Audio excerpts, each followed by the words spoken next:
El gato negro, Edgar Allan Poe. Desde la infancia me destaqué por la docilidad y bondad de mi carácter. La ternura que abrigaba mi corazón era tan grande que llegaba a convertirme en objeto de burla para mis compañeros. Me gustaban especialmente los animales y mis padres me permitían tener una gran variedad. Pasaba a su lado la mayor parte del tiempo y jamás me sentí más feliz que cuando les daba de comer y los acariciaba. Este rasgo de mi carácter creció conmigo y cuando llegué a la virilidad se convirtió en una de mis principales fuentes de placer. Aquellos que alguna vez han experimentado cariño hacia un perro fiel y sagaz no necesitan que me molesten explicarles la naturaleza o la intensidad de la retribución que recibía. Hay algo en el género y abnegado amor de un animal que llega directamente al corazón de aquel que con frecuencia ha probado la falsa amistad y fidelidad del hombre. Me casé joven y tuve la alegría de que mi esposa compartiera mis preferencias. Al observar mi gusto por los animales domésticos, no perdí oportunidad de procurarme los más agradables de ellos. Tenía pájaros, peces de colores, un hermoso perro, conejos, un monito y un gato. Este último, un animal de notable tamaño y hermosura, completamente negro y de una sagacidad asombrosa. Al referirse a su inteligencia, mi mujer, que en el fondo era no poco supersticiosa, aludía con frecuencia a la antigua creencia popular de que todos los gatos negros son brujas metamorfoseadas. No quiero decir que yo lo creyera seriamente y solo mencionó la cosa porque acababa de recordarla. Plutón, tal era el nombre del gato, se había convertido en mi favorito y mi camarada. Solo yo le daba de comer y él me seguía por todas partes en casa. Me costaba mucho impedirle que anduviera tras de mí en la calle. Nuestra amistad duró así varios años, en el curso de los cuales enrojezgo al confesarlo. Mi temperamento y mi carácter se alteraron radicalmente por culpa del demonio. Intemperancia, día a día me fui violento, más melancólico, irritable e indiferente hacia los sentimientos ajenos. Llegué incluso a hablar discordialmente a mi mujer y terminé por infligirle violencia personales. Mis favoritos, claro está, sintieron igualmente el cambio de mi carácter. No solo los descuidaba, sino que llegué a hacerles daño. Hacia Plutón, sin embargo, conservé suficiente consideración como para abstenerme de maltratarlo, cosa que hacía con los conejos, el mono y hasta el perro, cuando por casualidad o movidos por el afecto se cruzaban en mi camino. Mi enfermedad empeoró, se agravaba, pues qué enfermedad es comparable al alcohol. Y finalmente el mismo Plutón, que ya estaba viejo y por tanto algo enojadizo, empezó a sufrir las consecuencias de mi mal humor. Una noche en que volví a casa completamente embriagado, después de una de mis correrías por la ciudad, me pareció que el gato evitaba mi presencia. Lo alcancé en brazos, pero asustado por mi violencia, me mordió ligeramente en la mano. Al punto se apoderó de mí una furia demoníaca, y ya que no supe lo que hacía, fue como si la raíz de mi alma se parara del golpe de mi cuerpo. Una maldad más que diabólica, alimentada por la ginebra, estremeció cada fibra de mi ser. Sacando del bolsillo del chaleco un cortaplumas, lo abrí mientras sujetaba al pobre animal por el pescuezo y deliberadamente le hice saltar un ojo. Enrojezgo, me abrazo, tiemblo mientras escribo tan condenable atrocidad. Cuando la razón retornó con la mañana, cuando hube disipado el sueño de los vapores de la orgía nocturna, sentí que el horror se mezclaba con el remordimiento ante el crimen cometido. Una cruza. Franz Kafka. Tengo un animal curioso, mitad gatito, mitad cordero. Es una herencia de mi padre. En mi poder se ha desarrollado del todo. Antes era más cordero que gato. Ahora es mitad y mitad. Del gato tiene la cabeza y las uñas, del cordero el tamaño y la forma, de ambos los ojos, que son huraños y chispeantes, la piel suave y ajustada al cuerpo, los movimientos al par saltarines y furtivos. Echado al sol, en el hueco de la ventana se hace un ovillo y ronronea. En el campo corre como loco y nadie lo alcanza. Dispara de los gatos y quiere atacar a los corderos. En las noches de luna, su paseo favorito es la canaleta del tejado. No sabe maullar y abomina a los ratones. Horas y horas pasa al acecho ante el gallinero, pero jamás ha cometido un asesinato. Lo alimento a leche, es lo que le sienta mejor. A grandes tragos sorbe la leche entre sus dientes de animal de presa. Naturalmente, es un gran espectáculo para los niños. La hora de visita es los domingos por la mañana. Me siento con el animal en las rodillas y me rodean todos los niños de la vecindad. Se plantean entonces las más extraordinarias preguntas que no puede contestar ningún ser humano. ¿Por qué hay un solo animal así? ¿Por qué soy el poseedor y no otro? ¿Y antes ha habido un animal semejante y qué sucederá después de su muerte? Si no se siente solo, ¿por qué no tiene hijos? ¿Cómo se llama? Etcétera. No me tomo el trabajo de contestar. Me limito a exhibir mi propiedad sin mayores explicaciones. A veces las criaturas traen gatos. Una vez llegaron a traer 2 corderos. Contra sus esperanzas no se produjeron escenas de reconocimiento. Los animales se miraron un mansedumbre desde sus ojos animales y se aceptaron mutuamente como un hecho divino. En mis rodillas el animal ignora el temor e impulso de perseguir. Acurrucado contra mí es como se siente mejor. Se apega a la familia que lo ha criado. Esa fidelidad no es extraordinaria, es el recto instinto de un animal, que aunque tiene en la tierra innumerables lazos políticos, no tiene un solo consanguíneo. Y para quien es sagrado del apoyo que ha encontrado en nosotros. A veces tengo que reírme cuando resuella a mi alrededor. Se me enreda entre las piernas y no quiere apartarse de mí, como si no le bastara ser gato y cordero, quiere también ser perro. Una vez, eso le acontece a cualquiera. Yo no veía modo de salir de dificultades económicas. Ya estaba por acabar con todo. Con esa idea me amacaba en el sillón de mi cuarto, con el animal en mis rodillas. Se me ocurrió bajar los ojos y vi lágrimas que goteaban en sus grandes bigotes. ¿Eran suyas o mías? ¿Tiene este gato de alma de cordero el orgullo de un hombre? No he heredado mucho de mi padre, pero vale la pena cuidar este legado. Tiene la inquietud de los dos, la del gato y la del cordero, aunque son muy distintas. Por eso le queda chico el pellejo. A veces salta al sillón, apoya las patas delanteras contra mi hombro y me acerca el hocico al oído. Es como si me hablara, y de hecho vuelve la cabeza y me mira de frente para observar el efecto de su comunicación.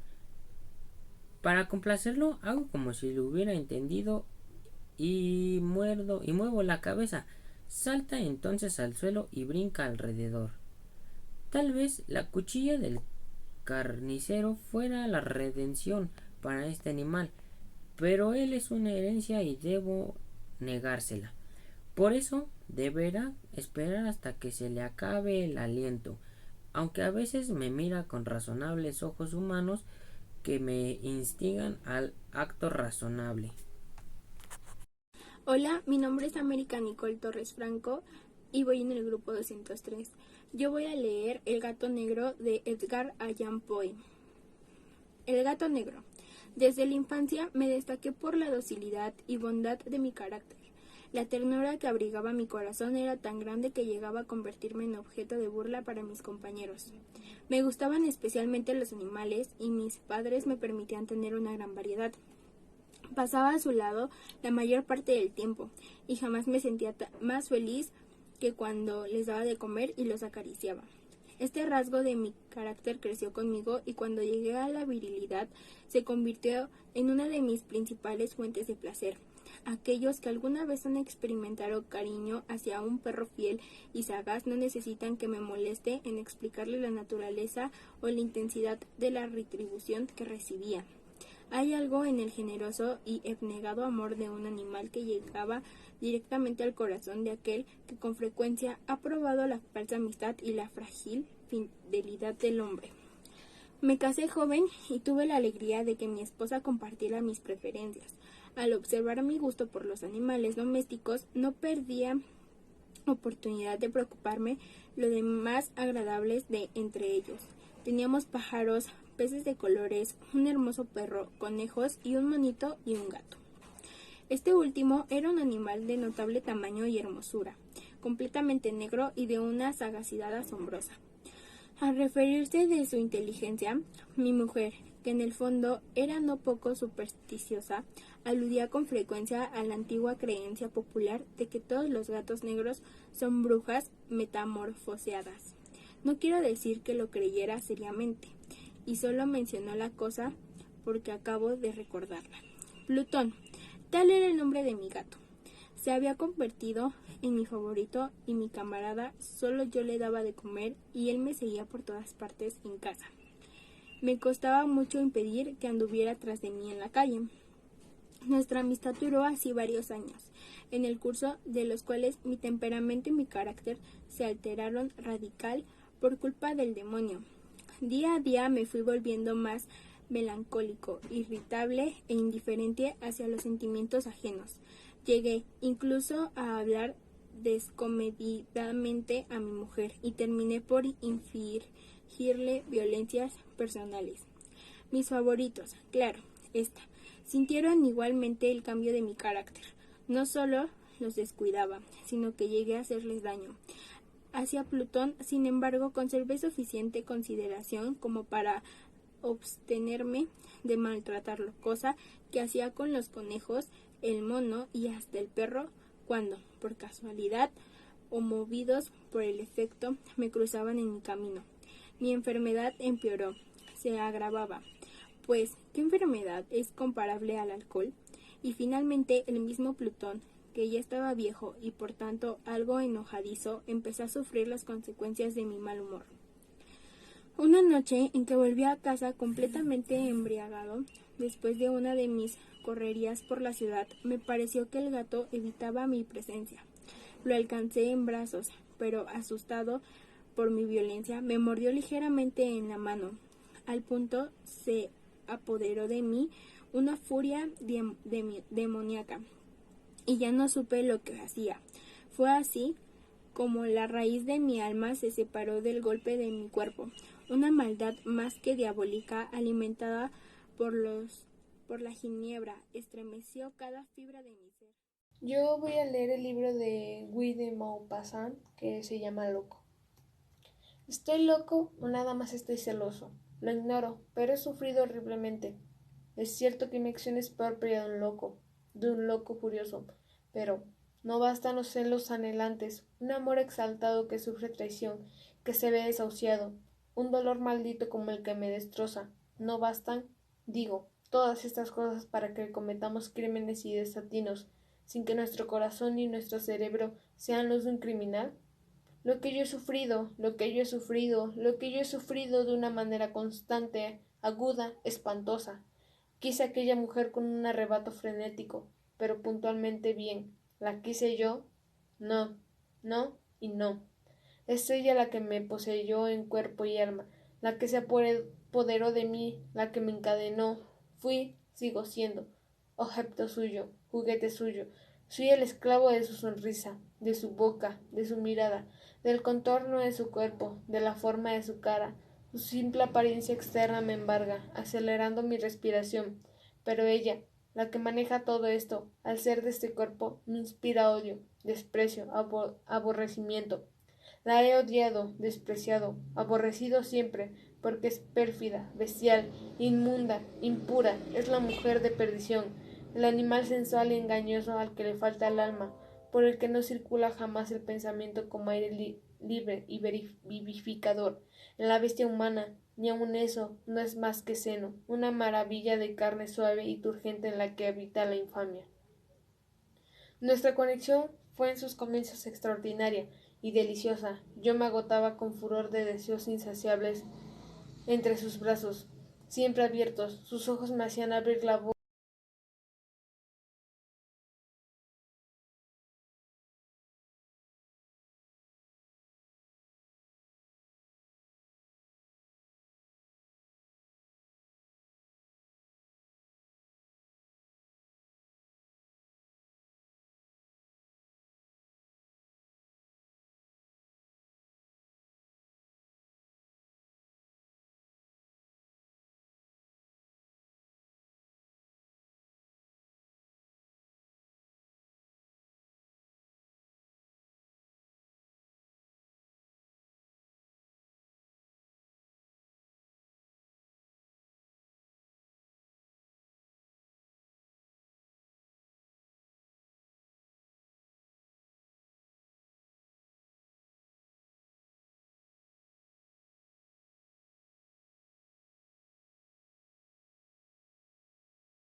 El gato negro. Edgar Allan Poe. Desde la infancia me destaqué por la docilidad y bondad de mi carácter. La ternura que abrigaba mi corazón era tan grande que llegaba a convertirme en objeto de burla para mis compañeros. Me gustaba especialmente los animales, y mis padres me permitían tener una gran variedad. Pasaba a su lado la mayor parte del tiempo, y jamás me sentía más feliz que cuando les daba de comer y los acariciaba. Este rasgo de mi carácter creció conmigo y cuando llegué a la virilidad se convirtió en una de mis principales fuentes de placer. Aquellos que alguna vez han experimentado cariño hacia un perro fiel y sagaz no necesitan que me moleste en explicar la naturaleza o la intensidad de la retribución que recibía. Hay algo en el generoso y abnegado amor de un animal que llega directamente al corazón de aquel que con frecuencia ha probado la falsa amistad y la frágil fidelidad del hombre. Me casé joven y tuve la alegría de que mi esposa compartiera mis preferencias. Al observar mi gusto por los animales domésticos, no permitía oportunidad de preocuparme lo más agradable de entre ellos. Teníamos pájaros, peces de colores, un hermoso perro, conejos, un monito y un gato. Este último era un animal de notable tamaño y hermosura, completamente negro y de una sagacidad asombrosa. Al referirse a su inteligencia, mi mujer, que en el fondo era un poco supersticiosa, aludía con frecuencia a la antigua creencia popular de que todos los gatos negros son brujas metaformoseadas. No quiero decir que lo creyera seriamente, y solo menciono la cosa porque acabo de recordarla. Plutón, tal era el nombre del gato, se había convertido en mi favorito y mi camarada. Solo yo le daba de comer y él me seguía por todas partes en casa. Me costaba mucho impedir que anduviera tras de mí en la calle. Nuestra amistad duró así varios años, en el curso de los cuales enrojeció al confesarlo. Mi temperamento y mi carácter se alteraron radicalmente por culpa del demonio. Interperancia día a día me fui volviendo más melancólico, irritable e indiferente hacia los sentimientos ajenos. Llegué incluso a hablar descomedidamente a mi mujer y terminé con influirle violencias personales. Mis favoritos, claro está, sintieron igualmente el cambio de mi carácter. No solo los descuidaba, sino que llegué a hacerles daño. Hacia Plutón, sin embargo, conversé suficiente consideración como para abstenerme a maltratarlo, cosa que hacía que los conejos, el mono y hasta el perro, cuando, por casualidad, movidos por el afecto, se cruzaban en mi camino. Mi enfermedad empeoró. Se agravaba, pues qué enfermedad es comparable al alcohol. Y finalmente el mismo Plutón, que ya estaba viejo y por tanto algo enojadizo, empezó a sufrir las consecuencias de mi mal humor. Una noche en que volví a casa completamente embriagado, después de una de mis correrizas por la ciudad, me pareció que el gato evitaba mi presencia. Lo alcancé en brazos, pero asustado por mi violencia me mordió ligeramente la mano. Al punto se apoderó de mí una furia demoníaca y ya no supe lo que hacía. Fue como si la raíz de mi alma se separara de golpe de mi cuerpo. Una maldad más que diabólica, alimentada por la ginebra, estremeció cada fibra de mi ser. Sacando del bolsillo del chaleco un cortaplumas, lo abrí mientras sujetaba al pobre animal por el pescuezo y deliberadamente le hice saltar un ojo. Enrojezco, me abrazó, tiemblo mientras escribo tan condonable atrocidad. Cuando la razón retornó por la mañana, cuando hube disipado el sueño de vapores de la orgia nocturna, sentí que el horror me mezclaba con el remordimiento ante el crimen cometido, pero mi sentimiento era débil y antiguo. No alcanzaba a interesar el alma. Una vez más hundí en los excesos y muy pronto ahogué en vino los recuerdos de lo sucedido. El gato, entre tanto, mejoraba poco a poco. Cierto que la órbita donde faltaba el ojo presenta un horrible aspecto, pero el animal no parecía sufrir ya. Se paseaba como de costumbre por... Hola, buenos días. Mi nombre es Alejandra Guadalupe Martínez Ramírez. Soy del grupo 203. El cuento que yo elegí se llama Cuento de Navidad, del autor Guy de Maupassant, de 1850 a 1893. Dice así: Cuento de Navidad. El doctor Bonifant esforzaba su memoria murmurando: ¿Un recuerdo de Navidad? ¿Un recuerdo de Navidad? Y de pronto exclamó: Sí, tengo uno, y por cierto muy extraño. Es una historia fantástica. ¿Un milagro? Sí, señoras, un milagro de Nochebuena. Comprendo que admiré oír hablar así a un incrédulo como yo. Y es indudable que presencie un milagro. Lo he visto, lo que se llama verlo con mis propios ojos. ¿Que si me sorprendió mucho? No, porque sin profesar creencias religiosas, creo que la fe lo puede todo, que la fe levanta las montañas. Pudiera citar muchos ejemplos, y no lo hago por no indignar a la concurrencia, por no disminuir el efecto de mi extraña historia. Confesaré por lo pronto que si voy a contarles no fue bastante para convertirme, fue suficiente para emocionarme. Procuraré narrar el suceso con la mayor sencillez posible, aparentando la credulidad propia de un campesino. Entonces era yo, médico rural, y habitaba en plena Normandía en un pueblecillo que se llamaba Roville. Aquel invierno fue terrible. Después de continuas heladas comenzó a nevar a fines de noviembre, amontonándose al norte densas nubes y caían blandamente los copos de nieve, tenue y blanca. En una sola noche se cubrió toda la llanura. Las masías aisladas parecían dormir en unos corralones cuadrados como de un lecho, entre sábanas de ligera y tenaz espuma, y los árboles gigantescos de fondo, también revestidos, parecían cortinajes blancos. Ningún ruido turtaba de la cabaña inmóvil. Solamente los cuervos a bandadas describían largos festones en el cielo, buscando la subsistencia sin encontrarla, lanzándose todos a la vez sobre los campos lívidos y pitocando a la nieve. Solo se oía el roce tenue y vago al caerle de los copos de nieve. Nevó nuevamente durante 8 días, luego de pronto aclaró.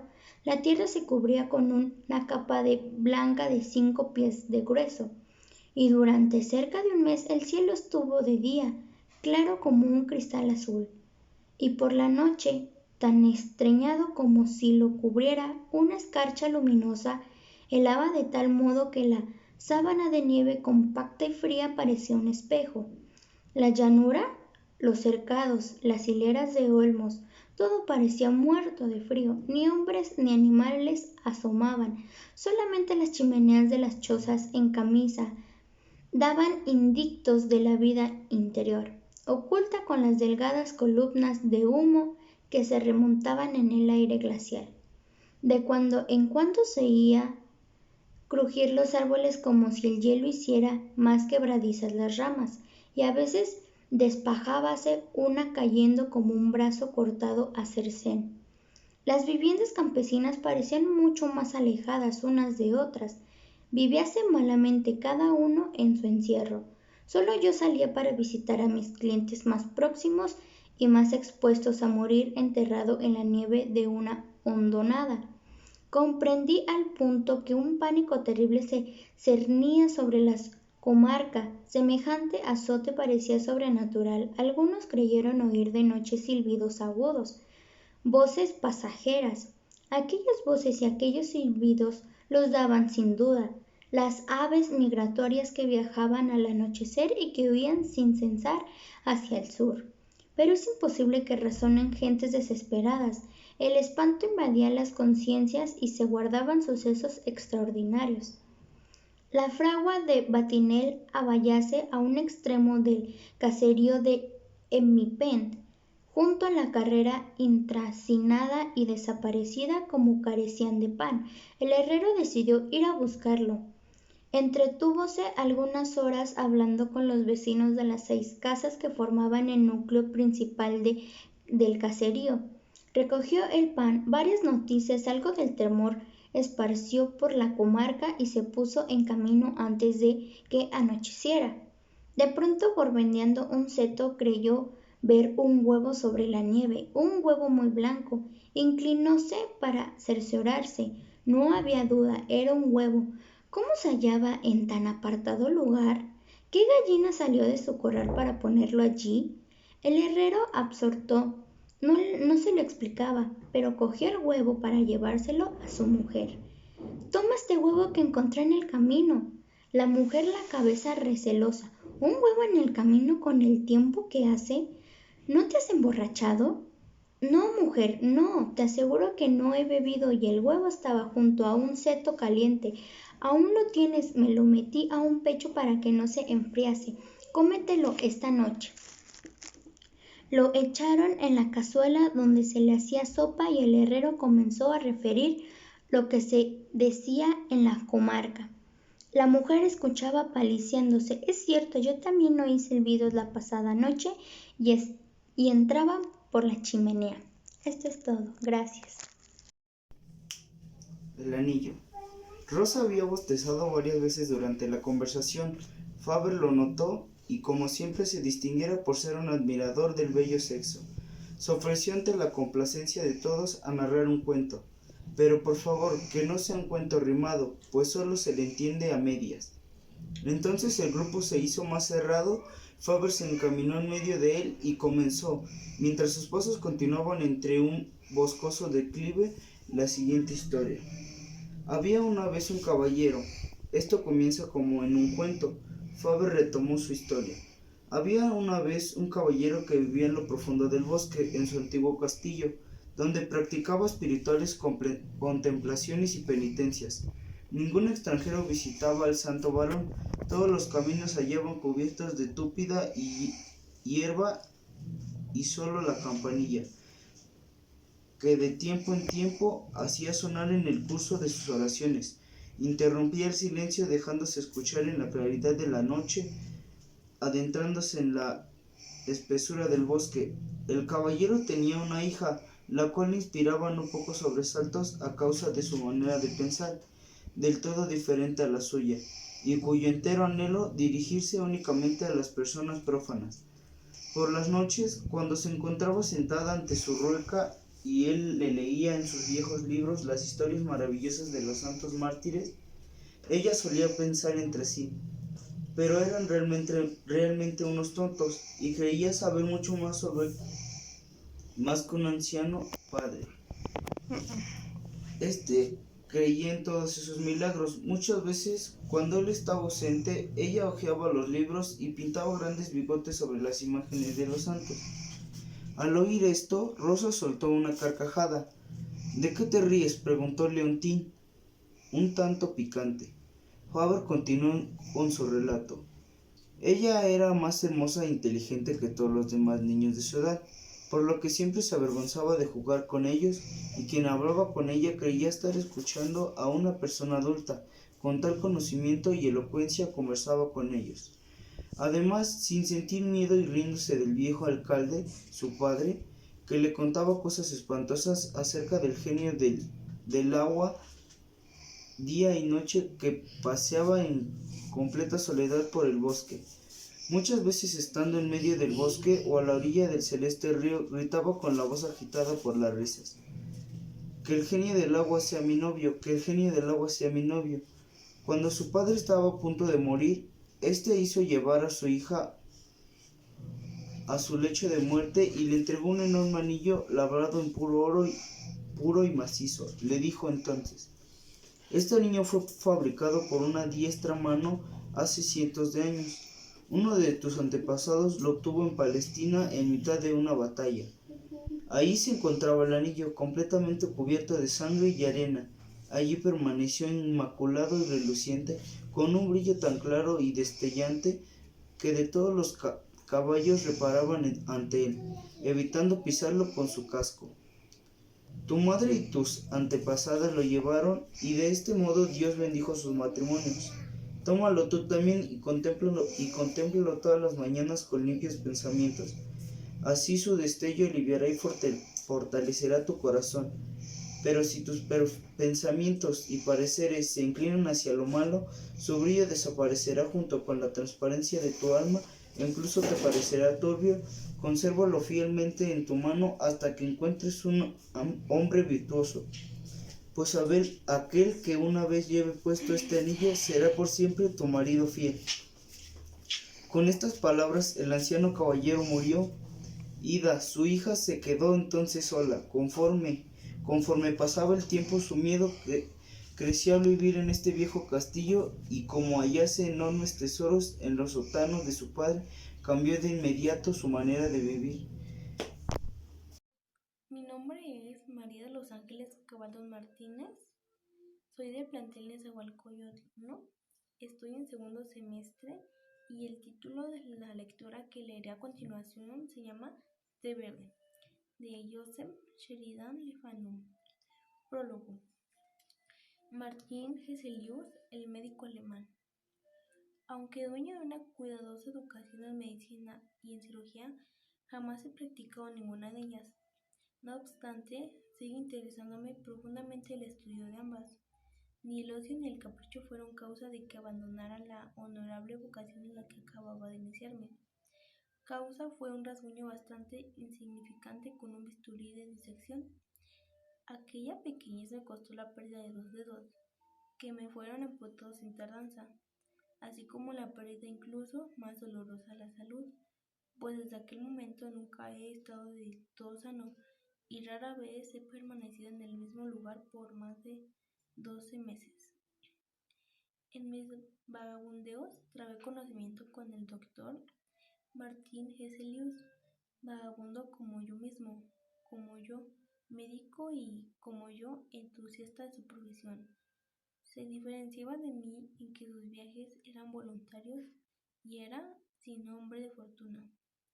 Según el cálculo que de fortuna hacemos en Inglaterra, al menos si lo que nuestros antepasados llamaban de situación acomodada. Era ya un anciano cuando lo conocí y me llevaba casi 35 años. En el doctor Martin Hesselius encontré a mi maestro. Sus conocimientos eran inmensos y la intuición, su manera de penetrar en un caso. Se trataba del hombre justo para inspirar asombro y deleite en un joven entusiasta como yo. Mi admiración ha soportado la prueba del tiempo y sobrevivido la separación de la muerte. Estoy seguro de que tenía una base sólida. Por casi 20 años fungí como su secretario. Dejó a mi cuidado su inmensa colección de escritos para que los ordenara, clasificara y encuadrara. Es curioso el tratamiento que dio a algunos dos casos. Escribe de 2 maneras. Describe lo visto y escuchado como pudiera hacerlo un lego inteligente.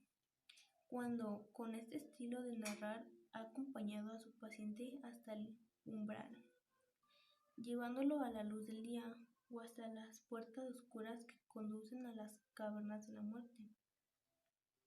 Vuelve en la narración y, a partir de su arte y con toda la confianza y la originalidad de un genio, se dedica al trabajo de análisis, diagnóstico y ejemplificación.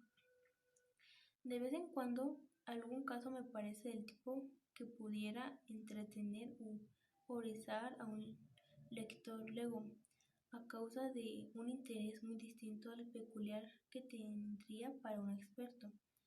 Con ligeras modificaciones, sobre todo del lenguaje, desde luego, habiendo cambiado los nombres, copió lo siguiente. El doctor Martin Hesselius es el narrador. Encontré el texto en una voluminosa cantidad de notas sobre distintos casos que escribió hará unos 64 años durante un viaje por Inglaterra. Lo relata en una serie de cartas a su amigo y profesor Van Loo de Leiden. El profesor no era médico, sino químico. Se trataba de un hombre leído en historia, metafísica y medicina, y que en su momento había escrito una obra de teatro. Por consiguiente, la narración es un tanto menos valiosa como informe médico, pues de necesidad fue escrita en un estilo más propicio a interesar a un lector sin los debidos conocimientos. Según se desprende de un memorando a ellas agregado, estas cartas parecían haber sido devueltas al doctor Hesselius en 1819, a la muerte del profesor. Algunas están escritas en inglés, otras en francés y una gran mayoría en alemán, aunque consciente de no ser de ninguna manera un traductor competente, si soy fiel y aunque aquí Allí omité algunos pasajes, acorté otros y disfruté nombres, nada interpolado.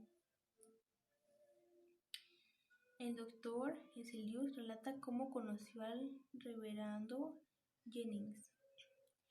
El reverendo Jennings es alto y delgado. Es un hombre maduro que viste con elegante, anticuada y ritualista precisión. Se muestra como es natural, un tanto grave, pero no es lo que absoluto pretencioso.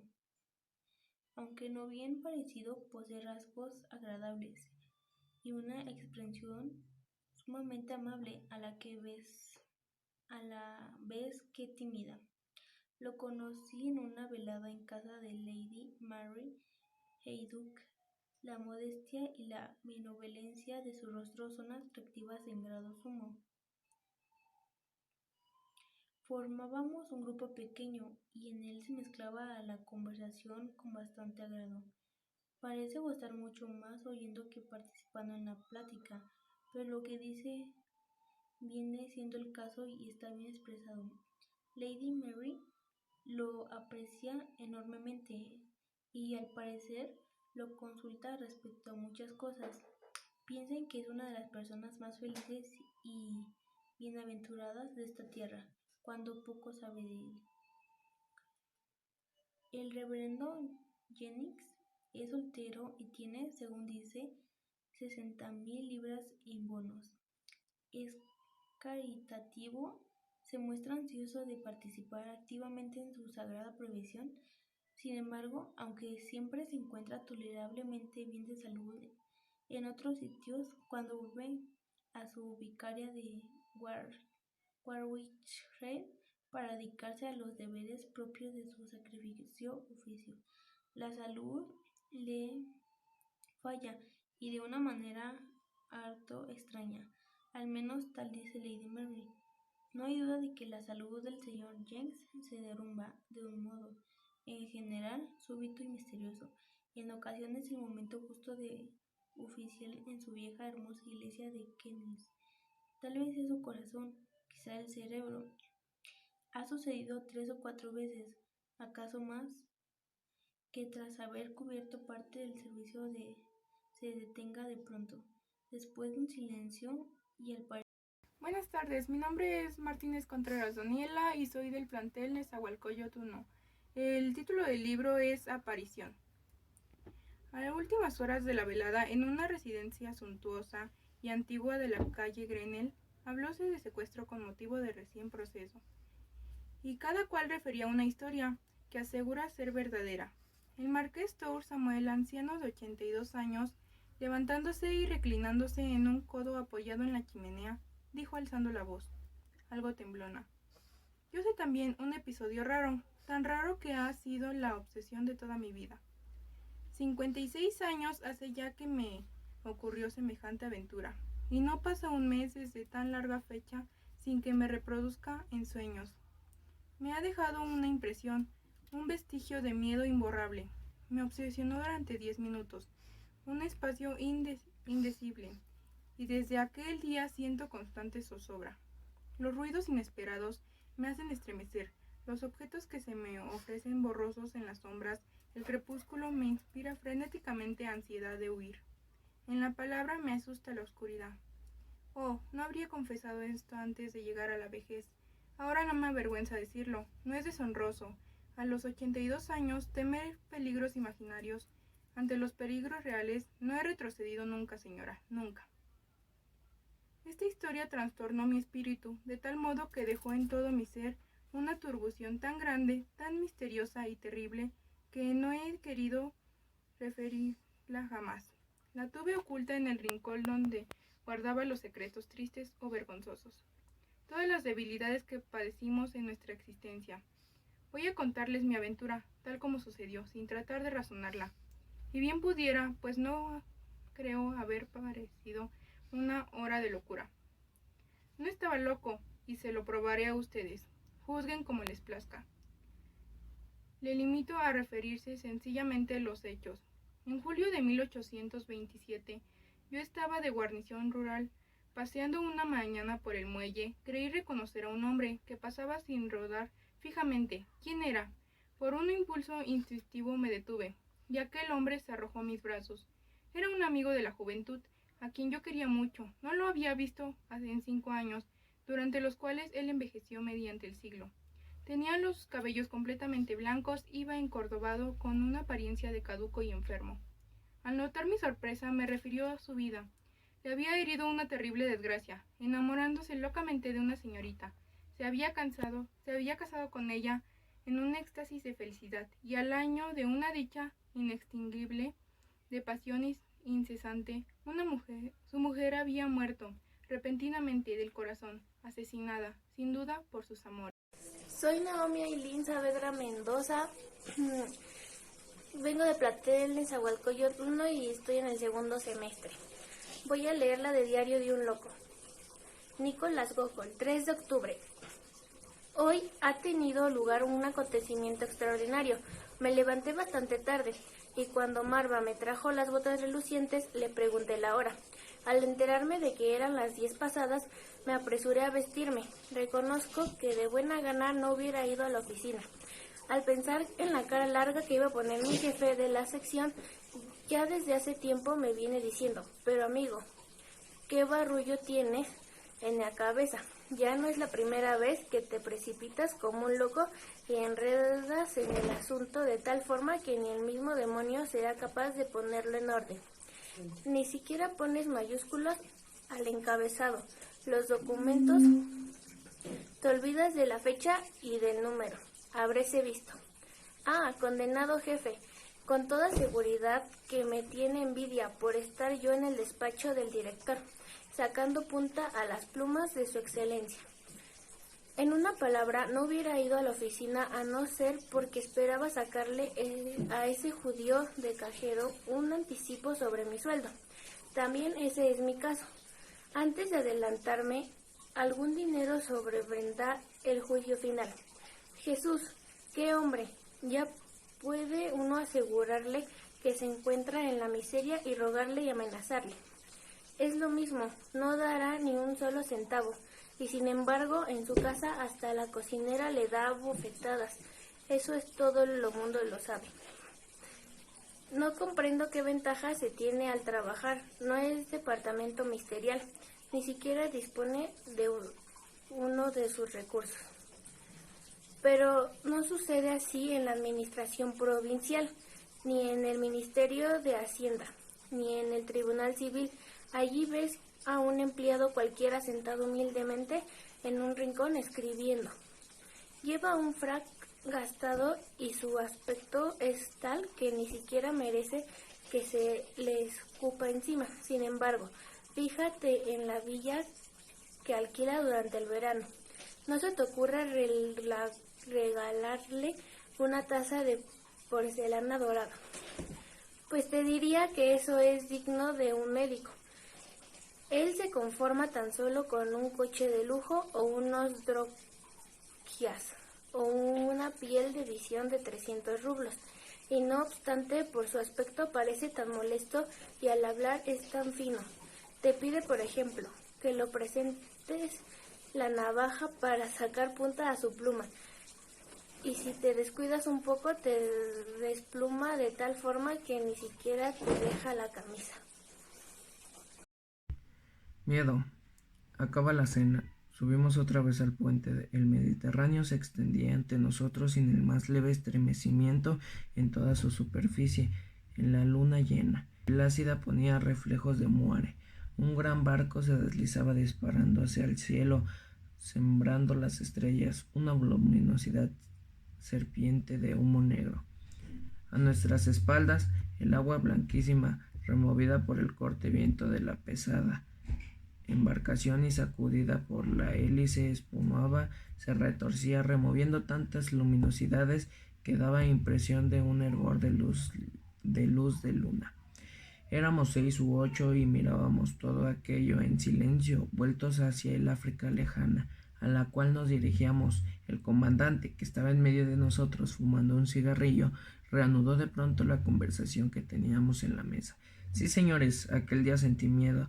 6 horas estuvo mi barco con aquella roca incrustada en la barriga y batido por el mar. Por suerte, cerca del anochecer nos vio un buque carbonero inglés, el cual nos recogió a bordo. Un señor alto, de rostro tostado y expresión grave, uno de esos hombres que producen la sensación que han cruzado grandes regiones desconocidas corriendo peligros constantes y que parecen conservar la profundidad de su mirada tranquila, un algo de los paisajes que han visto, un hombre de esos que revelan poseer una templada energía. Hubo una primera. Asegúrese usted, comandante, que tuvo miedo. No lo sé, creo. Equivoca usted la palabra y la sensación que experimentó. Cuando el hombre enérgico se encuentra frente a un peligro apremiante, no siente miedo jamás. Cuando más se sienten emociones, inquieto, angustia. El miedo es otra cosa. El comandante insistió, riendo francamente. Caracoles, yo le aseguro que fue miedo lo que tuve. El hombre de cutis bronceado habló con acento firme y voz pausada. Permítame aclarar mi afirmación. El miedo, y hasta los hombres más valerosos pueden sentirlo, es una cosa atroz, una sensación desgarradora, así como una descomposición del alma, un calambre horroroso del pensamiento y del corazón, y solo con recordarlo se sienten escalofríos de angustia. Pero un hombre valeroso no le asaltan por encontrarse frente a un ataque, ni frente a la muerte envidiable, ni en presencia de cualquiera de las formas de peligro que conoce. El comandante, en cambio, en ciertas circunstancias anormales, bajo el flujo de causas misteriosas, en presencia de peligro indefinido, el auténtico miedo es como una reminiscencia de las terroríficas pesadillas primitivas. Quien cree en aparecillos y tropiezas en la noche, con un aspecto que ha de experimentar el miedo en toda su horrible desnudez. Lo que es el miedo en todo su horror lo supe yo hará unos 10 años. Entonces fue un pleno día y volví a sentirlo el último invierno durante la noche del mes de diciembre, y sin embargo he pasado que parecían mortales y he luchado varias veces, más una han dejado por muerto los ladrones. En América estuve condenado a la horca y en las costas de la China me metieron al mar desde el puente de un navío. En todas estas ocasiones me di por perdido y decidí inmediatamente qué hacer sin pensar ni entermecimientos. Pero eso no es el miedo.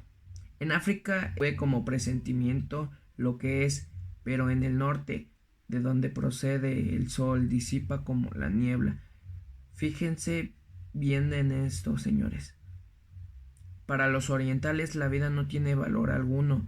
Se resignan inmediatamente a perderla. Las noches son claras y no hay en ellas los asombrios sobresaltos que acosan a los cerebros en los países. En el oriente es posible que se dejen invadir por el pánico, pero se desconocen lo que es el miedo. Mi nombre es Ana Cristina Flores Santiago, soy del plantel de Nezahualcóyotl 1 del grupo 206. Estudio el segundo semestre. Hoy les voy a presentar la obra titulada El Principito. Cuando yo tenía 6 años, vi un libro sobre la selva virgen, historias vividas. Una grandiosa estampa representaba una serpiente boa comiéndose a una fiera. He aquí una copia del dibujo.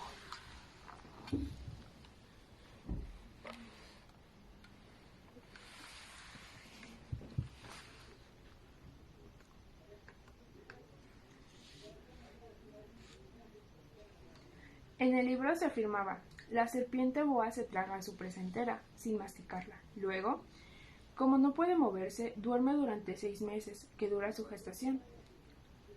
Reflexión: muchos en este momento sobre la aventura de la jungla y logré trazar con lápices de colores mi primer dibujo. Mi dibujo número 1 era de esta manera. Enseñé mi obra de arte a las personas mayores y les pregunté si mi dibujo les daba miedo. ¿Por qué habría de asustarnos un sombrero?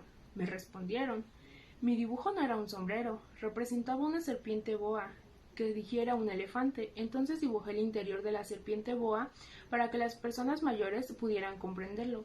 La mayor siempre tiene necesidad de explicarlo. Mi dibujo número 2 era así. Las personas mayores me aconsejaron abandonar el dibujo de la serpiente boas, fueran abiertas o cerradas, y poner más interés en la geografía, la historia, el cálculo y la gramática. De esta manera, a la edad de 6 años, abandoné una magnífica carrera de pintor. Había quedado desilusionado por el fracaso de mis dibujos 1 y número 2. Las personas mayores son incapaces de comprender algo por sí solas, y es muy fastidioso para los niños dar las explicaciones una y otra vez. Así, tuve que elegir otro oficio, y aprendí a pilotear aviones. He volado un poco por todo el mundo, y en efecto, la geografía me ha servido mucho. El primer vistazo pude distinguir perfectamente China de Arizona. Esto es muy útil, sobre todo si te pierdes durante una noche. A lo largo de mi vida he tenido multitud de contactos con multitud de gente seria. Viví mucho con personas mayores y he conocido muy cerca, pero eso no ha mejorado mi opinión sobre ellas. Cuando me he encontrado con alguien que parecía lúcido, he enseñado la experiencia de mostrar mi dibujo número 1, que he conservado siempre. Quería saber si era verdaderamente comprensivo, pero siempre contestaban, es un sombrero. Me abstenía entonces de hablarles de la serpiente boa, de la selva virgen y de las estrellas. Poniéndome a su altura, les hablaba de su mundo, del bridge, del golf, de la política y de las corbatas. Y las personas mayores quedaban contentísimas de conocer a un hombre tan razonable. Vivía así, solo, sin alguien con quien poder hablar verdaderamente, hasta hace 6 años cuando tuve una avería de Sahara, algo se había estropeado en el motor de mi avión. Como viajaba sin mecánico ni pasajero alguno, me dispuse a realizarlo yo solo. Una reparación difícil. Era para mí una cuestión de vida o muerte, pues apenas tenía agua pura para 8 días. La primera noche me dormí sobre la arena, a unas 1000 millas de distancia del lugar habitado más máximo. Mi nombre es Joana Catherine Montes Rodríguez, estoy en el plantel Nezahualcóyotl 1, estoy cursando el segundo semestre y el título de la obra que voy a leer va a ser El diario de Ana Frank.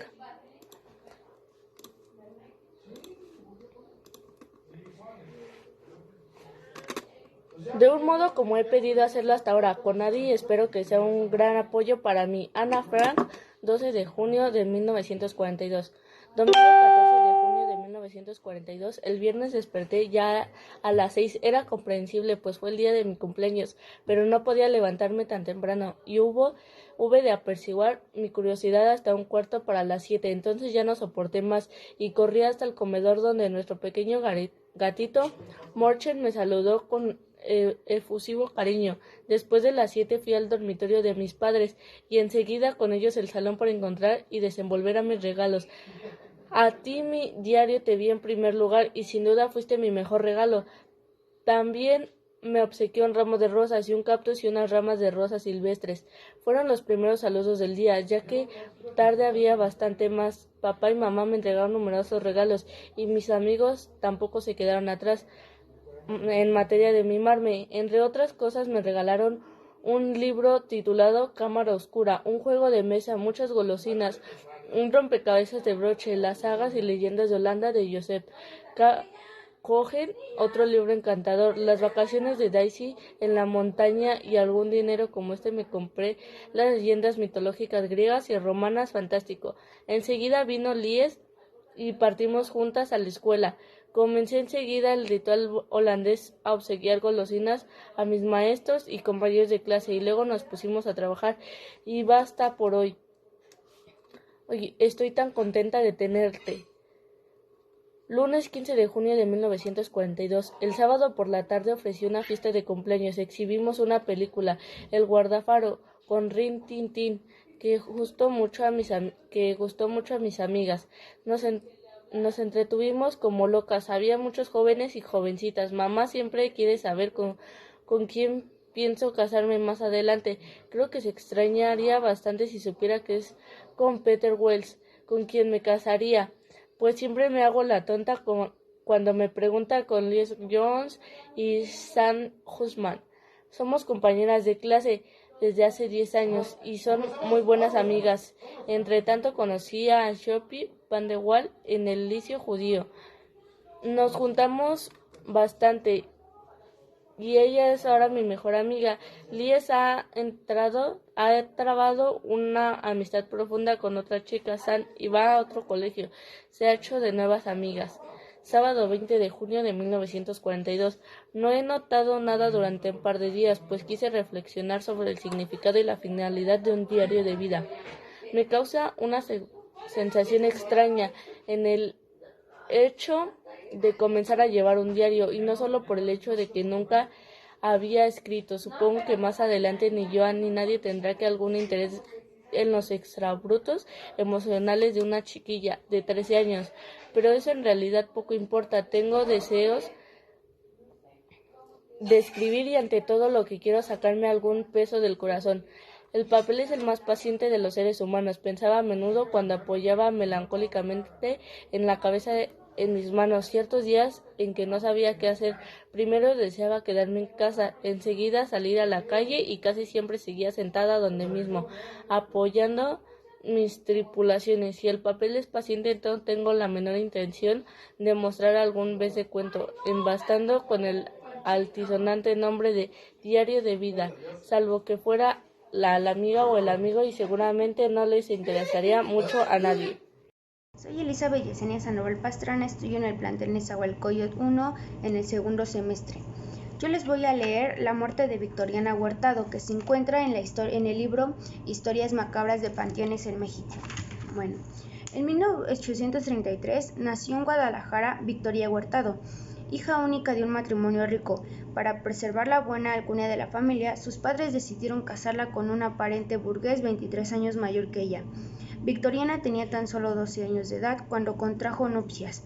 Este supuesto hombre millonario solo esperó a que los padres de Victoriana murieran para que ella heredara, y así él pudiera darse la gran vida. Cuando su mujer recibió la oportunidad que le fue entregada, él dejó de trabajar y comenzó a maltratarla verbal y físicamente. Para fortuna de Victoriana, esto no duró mucho tiempo, duró tan solo 2 años, pues su marido murió por exceso en el consumo de alcohol. Fueron muchos años los que ella vivió feliz con sus 3 hijos que tuvo con ese hombre, y sin que nadie lo supiera, ni ella misma, Victoriana padecía de catalepsia, la extraña enfermedad que provocó que una persona parezca que está muerta, pero en realidad solo se encuentra profundamente dormida. Cuando Victoriana tuvo una de sus primeras crisis, sus hijos creyeron que había muerto y le lloraron, pero esa tristeza se esfumó rápidamente al darse cuenta que habían heredado una gran fortuna. En el momento en que los 3 hijos estaban haciendo planes con el dinero que iban a recibir, Victoriana despertó y los hijos se molestaron, pues sus planes se tenían que cancelar. Pasó el tiempo y Victoriana nuevamente sufrió una crisis de ese trastorno neurológico. En esta ocasión sus hijos ya no sintieron tristeza, todo lo contrario, pues ahora sí podían recibir mucho dinero. Uno de los hermanos fue con un sastre y le pidió que le hiciera un traje con la mejor tela que tuviera. Otro fue a una joyería y le pidió que le dieran varias pulseras y anillos de oro. El tercer hermano visitó a un hombre para que le vendiera varios terrenos para fincar sus casas. Los 3 hermanos regresaron a la casa. Las sonrisas que manifestaban sus rostros desaparecieron cuando vieron que su madre estaba viva. Ellos, sin dirigirle la palabra, se retiraron a una habitación y comenzaron a idear un nuevo plan para matarla. Como los 3 hermanos estaban muy concentrados en eso, no se dieron cuenta que su madre estaba atrás de ellos escuchando todo. La señora, profundamente triste, regresó a su habitación y se encomendó a Dios. Escribió su testamento que guardó entre sus ropas, tal vez por la pena que le embargaba. Volvió a caer en el estado de catalepsia. Sus hijos no perdieron el tiempo, y sin que se les velara, la envolvieron en una sábana y la metieron a su ataúd para llevarla a enterrar al Panteón de Belén. Esto ocurrió el 25 de agosto de 1894. Cuando volvió en sí de ese terrible trance, se dio cuenta que le habían sepultado y comenzó a gritar pidiendo ayuda. El velador del cementerio escuchó los gritos y pensó que era un fantasma, pero venciendo el miedo, se dirigió hacia el lugar donde se escuchaban los lamentos. Cuando llegó al sitio, iluminándose con una lámpara de petróleo, se dio cuenta que estaba en la tumba Victoriana Huertado, la mujer que habían enterrado por la mañana. Él vio una mano ensangrentada por la desesperación de romper el ataúd y excavar, que salía de la tierra sosteniendo un pergamino. En ese documento, Victoriana anunciaba que sus hijos la habían enterrado viva, con tal de heredar sus bienes, pero que ese no sería para ellos, sino para la voluntad propia, se destinaría para la caridad. Los 3 hijos fueron encarcelados de inmediato, pagando así su terrible crimen. Por eso la tumba de Victoriana tiene una figura de una mano sobresaliendo de por la lámpara, que está representado el momento en el que ella intentó escapar de la muerte. Hola, buenas noches. Mi nombre es Silvia Patricia González Vázquez, estudiante del CONALEP Nezahualcóyotl 1. Actualmente curso el segundo semestre. El título de la lectura es El diario de Ana Frank. De un modo como no he podido hacerlo hasta ahora con nadie, y espero que me seas un gran apoyo para mí. Ana Frank, 12 de junio de 1942. Domingo 14 de junio de 1942. El viernes desperté ya a las 6. Era comprensible, pues fue el día de mi cumpleaños, pero no podía levantarme tan temprano y hube de apaciguar mi curiosidad hasta un cuarto para las 7. Entonces ya no soporté más y corrí hasta el comedor, donde nuestro pequeño gatito, Morchen, me saludó con un efusivo cariño. Después de las 7 fui al dormitorio de mis padres y enseguida con ellos al salón para encontrar y desenvolver mis regalos. A ti, mi diario, te vi en primer lugar y sin duda fuiste mi mejor regalo. También me obsequiaron un ramo de rosas, un cactus y unas ramas de rosas silvestres. Fueron los primeros saludos del día, ya que más tarde habría bastantes más. Papá y mamá me entregaron numerosos regalos y mis amigos tampoco se quedaron atrás en materia de mimarme. Entre otras cosas me regalaron un libro titulado Cámara Oscura, un juego de mesa, muchas golosinas, un rompecabezas, un broches, las sagas y leyendas de Holanda de Joseph Cohen, otro libro encantador, las vacaciones de Daisy en la montaña y algún dinero. Con este me compré las leyendas mitológicas griegas y romanas. ¡Fantástico! Enseguida vino Leis y partimos juntos a la escuela. Comencé siguiendo el ritual holandés de obsequiar golosinas a mis maestros y compañeros de clase. Luego nos pusimos a trabajar. Y basta por hoy. Estoy tan contenta de tenerte. Lunes 15 de junio de 1942. El sábado por la tarde ofrecí una fiesta de cumpleaños. Exhibimos una película, El guardáforo, con Rin Tin Tin, que gustó mucho a mis amigas. Nos entretuvimos como locas. Había muchos jóvenes y jovencitas. Mamá siempre quiere saber con quién pienso casarme más adelante. Creo que se extrañaría bastante si supiera que es con Peter Whistle con quien me casaría, pues siempre me hago la tonta cuando me preguntan. Con Leis y Sam somos compañeras de clase desde hace 10 años y ellas son muy buenas amigas. Entre tanto conocí a Jos Van de Waal en el liceo judío. Nos juntamos bastante y ella es ahora mi mejor amiga. Liz ha trabado una amistad profunda con otra chica y Sam va a otro colegio y se ha hecho de nuevas amigas. Caprichos y sus extraños modos de saciar las más raras fantasías. Todas las mañanas, en cuanto alboreaba, recorría a galope llanuras y bosques, y siempre regresaba presa de languideces. Como después de frenéticas expansiones de amor, había comprendido y sentí celos del caballo nervioso y ligero, sentí celos del viento, que le acariciaba el rostro en sus locas carreras, sentí celos de las hojas que besaba al pasar sus ojeras, sentí celos de las gotas de sol que se filtraban entre las ramas para caer sobre su frente. Sentí celos de la silla en que cabalgaba y contra la que oprimía su muslo. Su felicidad en todo aquello, y era todo aquello lo que exaltaba, la saciaba, la agotaba y la volvía insensible. Como muerta, para mí. Decidí tomar venganza, extremé mi cariño y mis atenciones con ella. Al volver de sus desenfrenadas carreras, le daba yo la mano para que saltase al suelo. El animal se arrojaba furioso contra mí. Ella acariciaba su curva de su cabello, lo besaba en las mejillas, en las ventanas temblorosas de la nariz, y no se limpiaba. Luego los labios y el humillo de su cuerpo, sudoroso como entre la tibieza del lecho. Llegaba mi olfato mezclado con olor a cray y braviola del animal. Aguardé mi momento. Todas las mañanas pasaba ella por el mismo sendero para cruzar un bosquecillo de álamos blancos que se adentraba en la selva. Salí antes de que se alborease, llevando una cuerda en la mano, escondidas en el pecho mis pistolas, como si fuese a batirme en duelo. Corrí hacia su camino preferido, tendí la cuerda de árbol a otro y después me escondí entre las hierbas. Pegué mi ojera al suelo, oí su galope lejano, luego la vi a lo lejos, por debajo de las ramas, como al final de una bóveda venía todo galope. No me había equivocado. Era lo que yo pensé. Parecía como transportada de felicidad. La sangre la subía a las mejillas. Su mirada tenía destellos de locura, y el vaivén precipitado de la carrera ponía en vibración su sensibilidad de un goce solitario y furioso. El animal tropezó con las dos patas delanteras en mi trampa y rodó con los huesos rotos, y ella la cogí en mis brazos. Tengo fuerzas para cargar como un buey. La dejé luego en el suelo y me acerqué al otro, que nos miraba. Todavía hizo un intento de morderme. Le puse en el cañón de mi pistola en la oreja y lo maté, igual que si hubiera sido un hombre. Pero también yo rodé por tierra, con el rostro cruzado, por 2 latigazos, y al ver que ella se lanzaba de nuevo contra mí, le metí la otra bala en el vientre.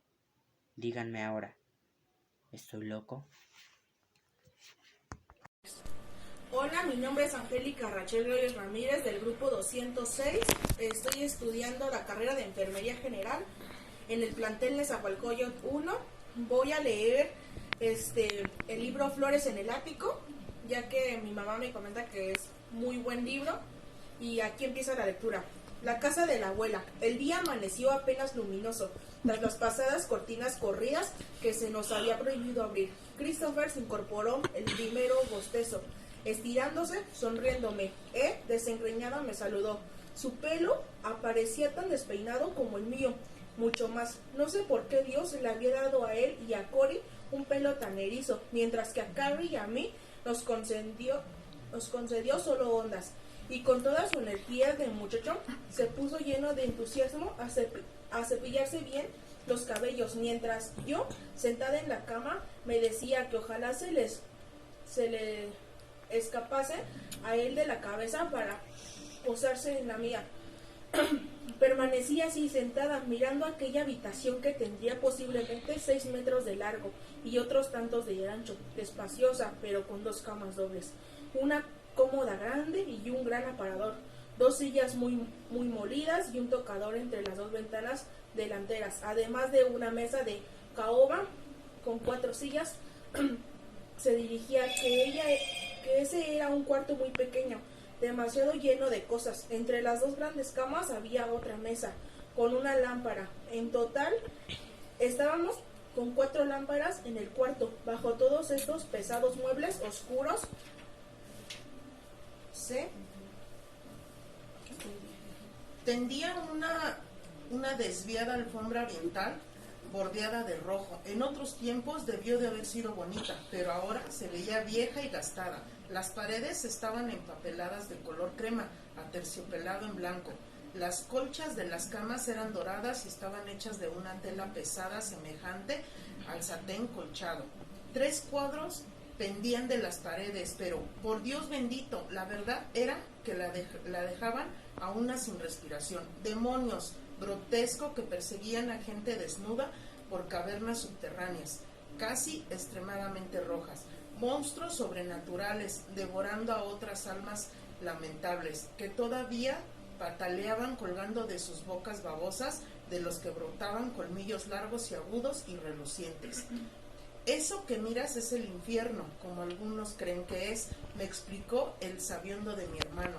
Estoy casi seguro de que fue nuestra angelical abuela quien colgó esas reproducciones aquí con sus propias manos, para hacernos ver lo que nos espera si desobedecemos. Yo diría que son Goya, comentó. Mi hermano, la verdad, lo sabía todo. De no ser médico, lo que él quería ser era pintor.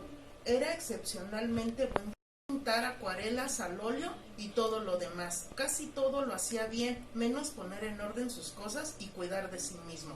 Justamente cuando iba a levantarme de la cama, Christopher saltó de la suya y me ganó.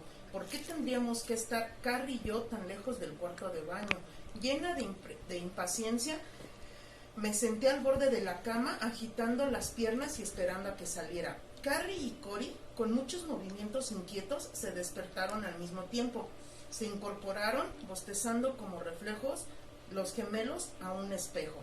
Se frotaron los ojos y miraron, somnolientos a su alrededor. De pronto Carrie exclamó en tono lleno de decisión: «No me gusta este sitio». No me sorprendió. Carrie era muy obstinada, desde antes de saber hablar, y empezó a hablar a los 9 meses. Ya sabía lo que le gustaba y lo que no. Esto fue un poco de nuestra lectura del libro Flores en el Ático.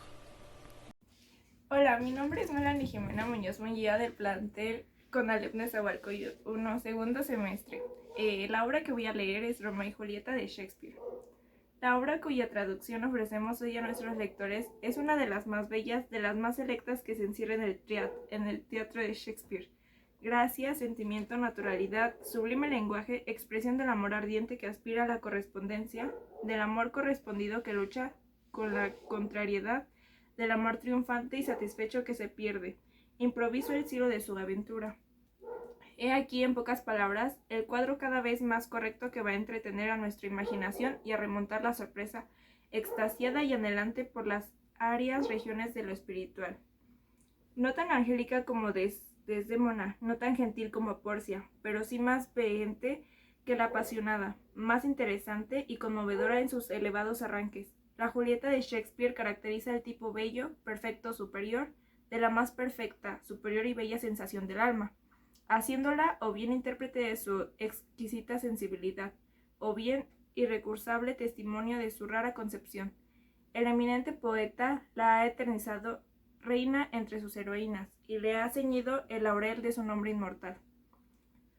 Julieta unificada con Romeo es la fiel representación de la tragedia del amor, como dice Mr. Gitos.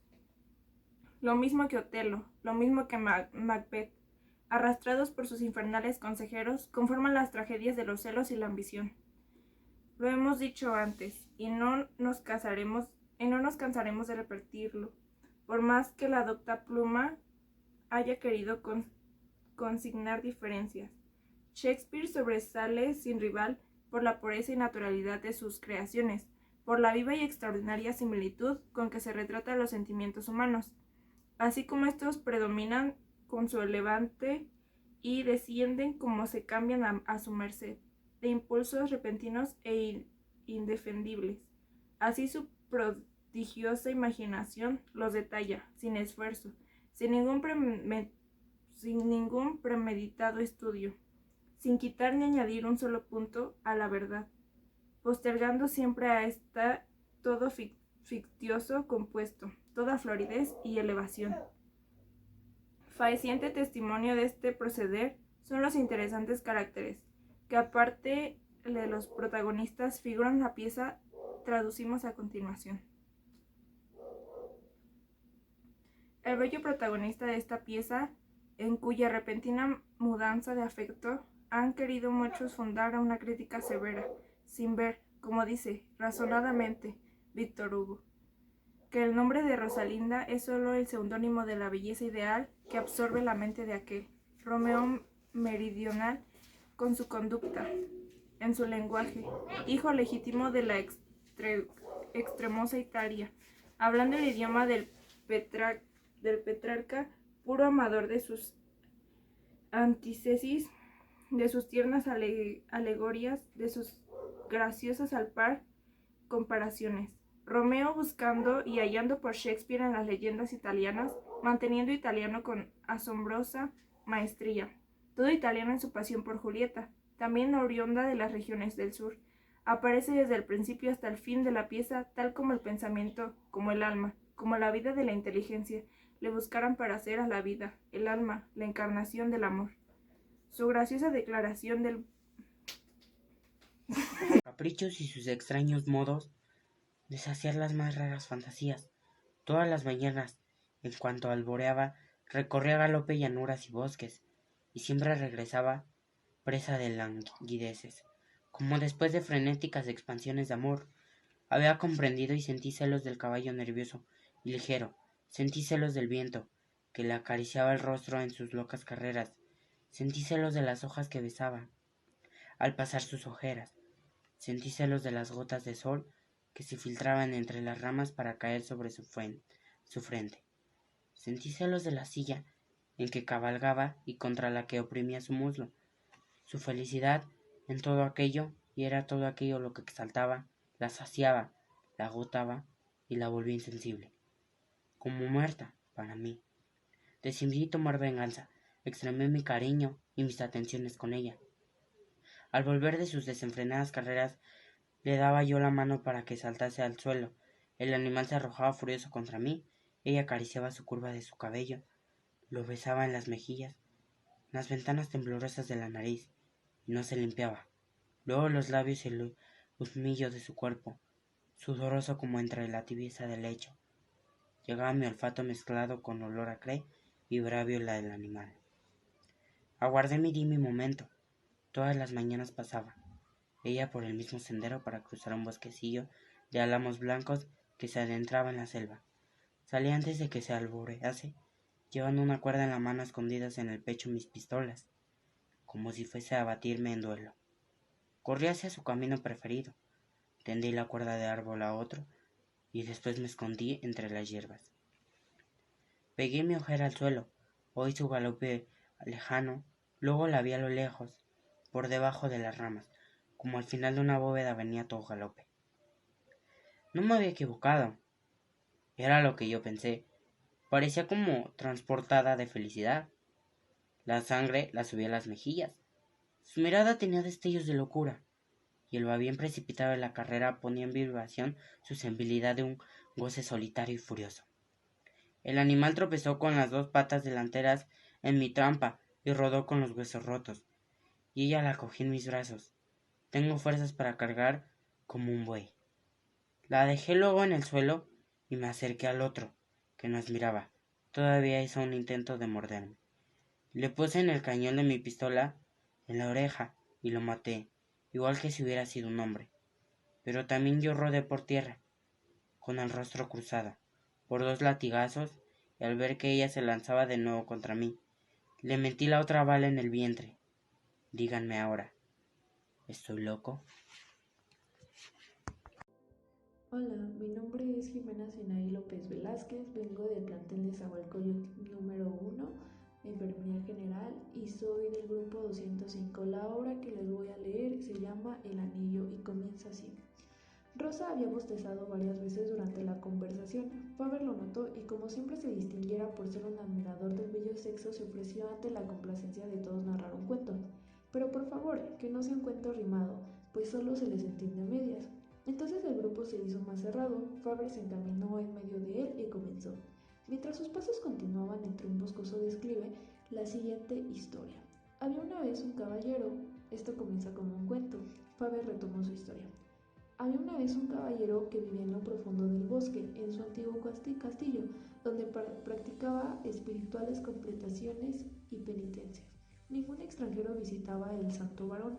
Todos los caminos se hallaban cubiertos de tupida hierba y solo la campanilla que de tiempo en tiempo hacía sonar en el curso de sus oraciones interrumpía el silencio, dejándose escuchar en claridad de la noche, adentrándose en la espesura del bosque. El caballero tenía una hija, la cual le inspiraba no pocos sobresaltos a causa de su manera de pensar, del todo diferente a la suya, y cuyo entero anhelo dirigíase únicamente a las cosas profanas. Por las noches, cuando se encontraba sentada ante su ruca, y él le leía en sus viejos libros las historias maravillosas de los santos mártires, ella solía pensar entre sí, pero eran realmente unos tontos, y creía saber mucho más que su anciano padre. Esto creía que todos esos milagros, muchas veces que él estaba ausente, ella hojeaba los libros y pintaba grandes bigotes sobre las imágenes de los santos. Al oír esto, Rosa soltó una carcajada. ¿De qué te ríes?, preguntó Leontine, un tanto picante. Faber continuó con su relato. Ella era más hermosa e inteligente que todos los demás niños de su edad, por lo que siempre se avergonzaba de jugar con ellos. ¿Y quien hablaba con ella? Creía estar escuchando a una persona adulta. Con tal conocimiento y elocuencia conservaba con ellos. Además, sin sentir miedo y riéndose del viejo alcalde de su padre, que le contaba cosas espantosas acerca del genio del agua. Día y noche, ella se pasaba en completa soledad por el bosque. Muchas veces estando en medio del bosque o a la orilla del celeste río gritaba con la voz agitada por las risas. Que el genio del agua sea mi novio, que el genio del agua sea mi novio. Con su padre estaba a punto de morir. Esto hizo llevar a su hija a un lecho de su muerte y le entregó un enorme anillo labrado de oro puro y macizo. Le dijo entonces: este anillo fue fabricado por una diestra mano hace cientos de años. Uno de tus antepasados lo obtuvo en Palestina en mitad de una batalla. Ahí se encontraba el anillo completamente cubierto de sangre y arena. Ahí permaneció inmaculado y reluciente con un brillo tan claro y detalladamente que todos los caballeros reprobaban ante él, evitando pisarlo con su casco. Tu madre y tus antepasados lo llevaron, y de este modo Dios bendijo sus matrimonios. Tómalo tú también y contémplalo todas las mañanas con limpios pensamientos. Así su destello aliviará y fortalecerá tu corazón. Pero si tus pensamientos y pareceres se inclinarán hacia lo malo, su brillo desaparecerá junto con la transparencia de tu alma, e incluso tú parecerás turbio. Consérvalo finalmente en tu mano hasta que encuentres un hombre virtuoso, pues aquel que una vez lleve puesto este anillo será por siempre tu matrimonio fiel.